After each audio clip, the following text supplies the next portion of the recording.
Minasan, welcome again with Mr. K di sini. Review One Piece alias One Piece First Reaction, oke? Sorry Mr. K agak telat karena beberapa hari ke belakang kalian tahu sendiri Mr. K lagi ngehandle yang ya bisa dibilang mungkin kalian nyebutnya drama. Tapi lupakan akan hal itu. Mr. K kali ini bakal bawain 1152. Ingat chapter One Piece baru sampai segitu. Kalaupun ada yang berlebih atau gimana, pure itu masih imajinasi, Pak. Oke? So, let's go enjoy the content.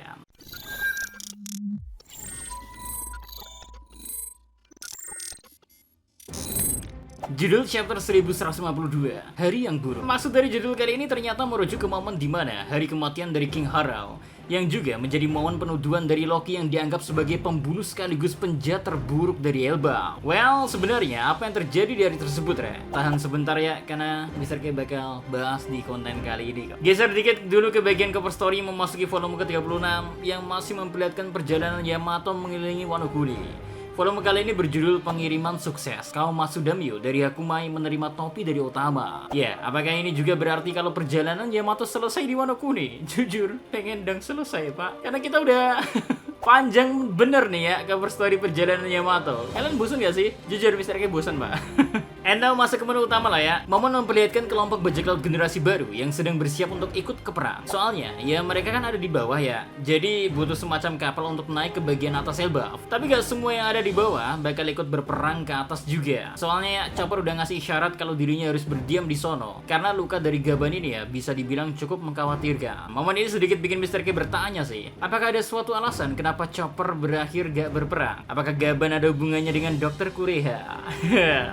Ya, let's see lah nantinya kenapa Chopper malah diem bersama Gaban seolah gak ngelakuin hal yang cukup berpengaruh di arc Elbaf ini. Atau emang murni Chopper itu pengen nolong Gaban ya? Oh ya, di sisi lainnya, akhirnya cara ngelawan para orang-orang kebal itu di-spill tipis-tipis sama Scooper Gaban. Soalnya di sini dia kan bilang ke Luffy ya, buat lebih mikirin cara menggunakan Haki Raja. Tapi ya instruksinya pun sebenarnya gak begitu jelas sih. Maksudnya ya, Luffy tuh harus gimana ini Haki Rajanya sampai bisa ngelukain mereka yang bisa regenerasi. Tapi kuncinya sebenarnya udah kejap kalau Haki Raja bisa ngekonter regenerasi. Nah, kalau Loki masih mencoba ngelobi Azurudin biar diizinin ikut bertarung ke atas. Soalnya kita ngerti kan, emang dia tuh belum dibebasin secara penuh. Azurudin jelas masih gak percaya ke Loki dan gak mau ngebawa Loki bersamanya. Terus satu yang bikin kaget sebenarnya adalah dia omongan Gaban tentang ada satu orang di kelompok bajak laut topi jerami yang punya Haki Raja. Siapa itu? Jelas Zoro, Re. Ya buat para fans Sanji gak usah mimpi dulu dah ya. Sabar, terima aja faktanya kalau sekarangnya Zoro duluan yang punya nih Haki Raja. Ya sebenarnya Mr. K bukan mau bikin kalian para fans Sanji seneng juga sih. Tapi kalau kita bandingin sama krunya Roger, di mana Gaban tuh orang nomor ketiga terkuat ya. Nah berarti kan ada seenggaknya 3 orang yang bisa Haki Raja di kru Roger saat itu. Yang artinya para fans Sanji ini sebenarnya masih boleh berharap lah ya. Ingat ya Mr. K bilang berharap. Karena kita kan nggak tahu ya. Cuman secara Sanji tuh sama-sama dianggap save-nya Luffy lah. Jadi besar kemungkinan mungkin dia juga bakal bisa bangkitin Haki Rajanya. Ya kalau sebenarnya ya kalau kita lihat di panel manganya itu kan percakapan Sanji dengan Gaban itu kan ditutupi sama Hazarudin dan Loki yang sedang bertikai. Itu ada percakapan loh sebenarnya kok antara Sanji dengan Gaban. Dan kita dilihat kan di bagian panel itu Sanji kelihatan serius. Apakah ini tandanya ada sesuatu yang masih disembunyikan oleh Odachi? Makanya Mr. K selalu bilang harapan gak masalah sih. Walaupun kadang harapan itu gak sesuai kenyataan. Cie.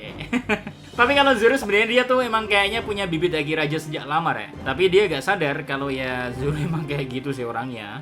Mana mikir atau kepikiran sama hal-hal kayak gini. Tapi buktinya ya, kalau Mr. K gak salah ya, Re, emang ada sih momen waktu dia nebas Kaido, ada kilatan Haki Raja kan. Yang emang kayaknya selama ini tuh bahkan udah digunain sama Zoro, tapi Zoronya tuh gak sadar. Bahkan Luffy aja tahu kalau Zoro tuh punya Haki Raja. Jadi, kalau Mr. K sih ngerasa Zoro bakal di-buff habis-habisan di arc kali ini. Secara sekarang dia tuh udah tahu dan sadar kalau dirinya punya Haki Raja. Dan sekali lagi ya, Haki Raja jadi kunci ngelawan mereka yang punya kekuatan regenerasi. Ya, sekarang inget ya, kalian fans Sanji, janji sama Mr. K, jangan nangis dulu. Masih ada harapan kok. Lanjut, perdebatan Loki sama Azurudin masih berlanjut. Dua-duanya saling gak mau kalah dan ngerasa kalau masing-masing tuh benar. Makanya Luffy aja sampai mutusin buat ngajak Loki jadi krunya. Karena kalau pakai cara ini ya, berarti Azurudin nggak bakal bisa komplain lagi dan Loki bisa ikut bertarung. Pikiran Orobaka Senju terlalu simpel, Pak. Tapi Luffy apa nggak mikir ya bakal kayak gimana Loki di atas Sanigo. Cuman Loki jelas menolak mentah-mentah ajakan dari Luffy. Lagian kalau kita perhatikan di panel manganya, Zoro sama Sanji aja nggak mau. Zoro beralasan kalau Loki itu terlalu besar untuk kapal Thousand Sunny. Sedangkan si Sanji khawatir suplai persediaan makanan bakal cepet habis. Toh cara makan Loki ya itu lebih banyak daripada Luffy, Pak. Nah, dengan Our Bakas Senju yang bilang seperti itu, apakah Loki bakal jadi the next nakama? Atau dia cuma bakal bernasib kayak Yamato? Atau Mr. K bikin poster lagi ya terkait the next nakama itu Loki ya? Janganlah. Yang dianggap bakalan ikut bergabung tapi berakhir berpisah dan tak pernah join SCP Crew. Nyesek sih poster Yamato sih bagi Mr. K sih. Oke, di saat belum ada titik terang tentang boleh nggaknya Loki ikut berperang, Gaban yang akhirnya meminta untuk Loki dibebaskan ya. Azurudin tentu sempat gak setuju. Tapi setelah ngedengar penjelasan dari Gaban tentang investigasi yang dia lakuin dulu bersama Shanks, Azurudin jadi penasaran apa yang sebenarnya terjadi di hari insiden King Harald mati. Makanya akhirnya mau gak mau Loki pun harus menceritakan apa yang sebenarnya terjadi di momen saat kematian King Harald. Kilas balik dimulai 14 tahun yang lalu di Kastil Elbaf. Jarul bersama Loki dipanggil untuk menghadap Harald. Ketika keduanya sudah berada di depan pintu dari tempat King Harald berada, keduanya disambut sama pemandangan sang raja yang ditusuk oleh para prajurit setianya. Ya, jika dilihat dari POV Loki, seperti itulah yang terjadi di hari kematian King Harald sebenarnya, Re.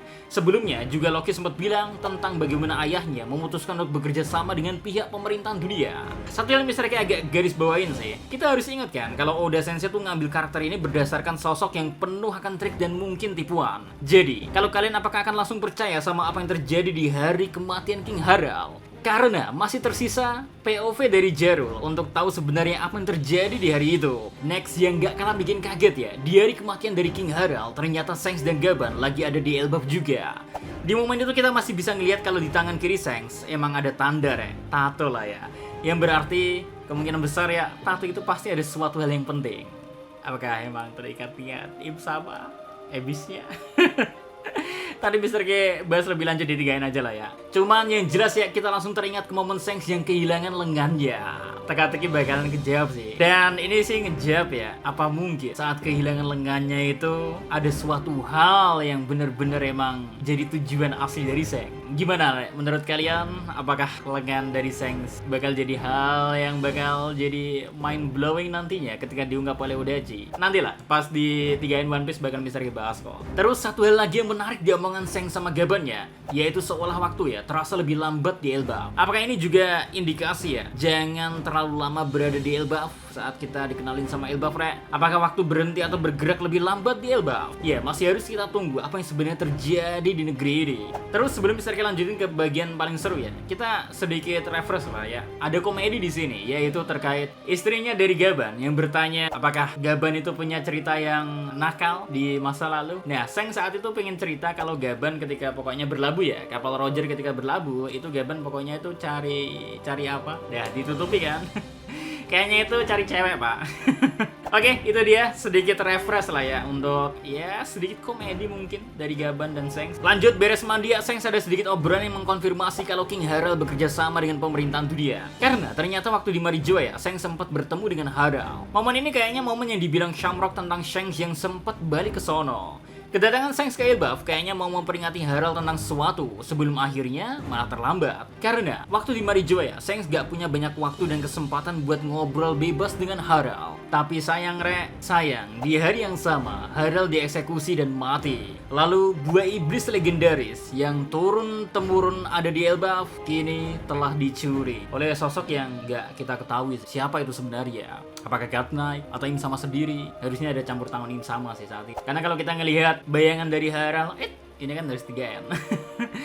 And last di chapter 1152 ditutup sama momen kilas balik lebih jauh lagi saat King Harald berjaya. Di mana ya? Di situ kita bisa ngelihat kalau kelakuannya jauh banget dari sosok seorang raja. Kayaknya ya kisah cinta dia sama ibu dari Azurudin yang ngebuat akhirnya sosok dari Harald benar-benar berubah. Oke, itu dia yang bisa Mr. K bawain terkait first reaction kali ini, Re. Dan see you again next time. Adios si Karamelos. Dari Chef Everyone. Salam. Oh ya, sebelum Mr. K ucapin salamnya, selalu ingat mulai sekarang kalian harus bisa milih-milih konten, Re. Mana yang ibaratnya ngasih informasi palsu, imajinasi atau gimana pun. Karena ingat One Piece sudah mau memasuki endingnya, Mr. K cuma bisa nyaranin hal ini doang kok. So, let's sail together, Re. Alias bener-bener kita nikmatin One Piece bareng-bareng. Oke, salam Adi Media.